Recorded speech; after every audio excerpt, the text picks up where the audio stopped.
Hello, everybody. This is Monica Heltz with your daily Fishers Health Department update. Today is August 13th.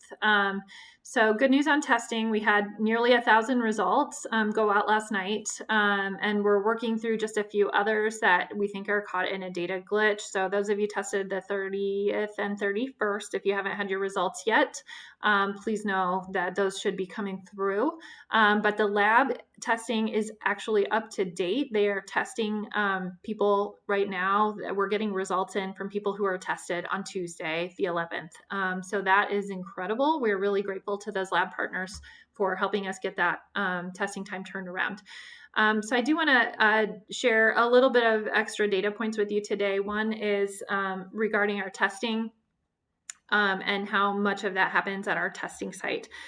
So currently our Fishers testing site represents 28% of the positives that we have as a whole community. So 28% of the positives that we have as a community, we found using our Fishers testing site. That number will continue to climb since our testing site wasn't even a thing until late April. So that's pretty good. That definitely justifies having the site.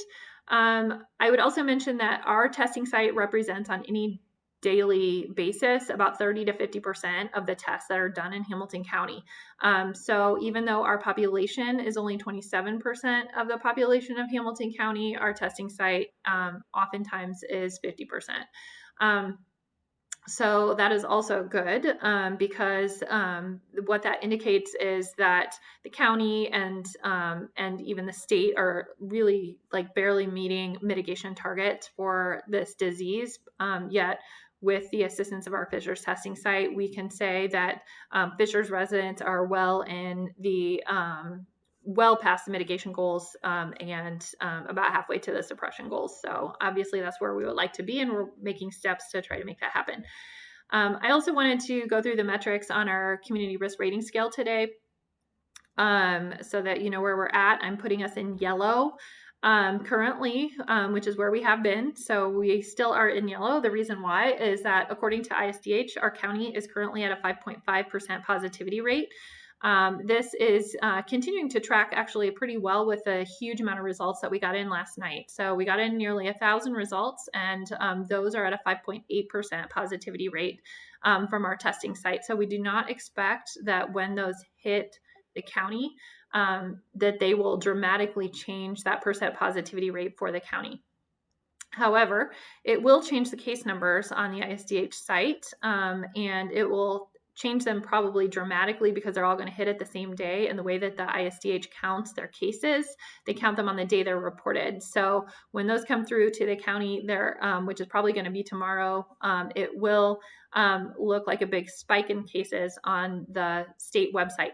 It will not look like a big spike in cases on our website because we count based on the date that we did the test. But we are seeing definitely an increase in the number of cases. So our number of cases, I'm guessing, and again, until this gets through the whole deduplication process at the state, I'm not 100% sure, but I'm guessing it probably will have gone up to around 18 cases per 100,000 when those all come in. So the other metrics that we have are our testing availability, which is good. You can get in as soon as tomorrow for a test.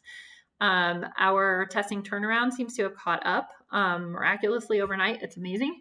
Our local contact tracing early notification process that we do here is very efficient. We're also working on training a bunch of other contact tracers that we can call up when needed if we have large numbers of people to call down for contact tracing. What I'm thinking about here is schools. So we're getting ready for that potential. And so we'll be ready and hopefully be able to notify everybody the same day we get the notice that somebody's positive. We recognize that the State Department of Health still faces some delays in their contact tracing process because of that delay time from getting labs into the State Department of Health process. So if there's anything that we can do to assist with contact tracing, if you have an employee, if you have a school, if you have anything like that, we will jumpstart that process and get those people notified sooner than later. Let's see, as far as the hospitalization data, The hospital capacity is looking really good. There's plenty of ICU beds. There's plenty of ventilators. There's plenty of room in the hospitals. And as far as daily new hospitalizations go, there is no definitive increase right now, according to the Regency site, and that is for the county as well as for District 5.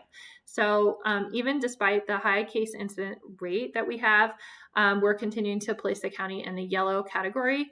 And that is due to, a lot of different factors, but really we have major metric in yellow, a major metric in orange, and then all the other metrics are trending green. So that's all great news.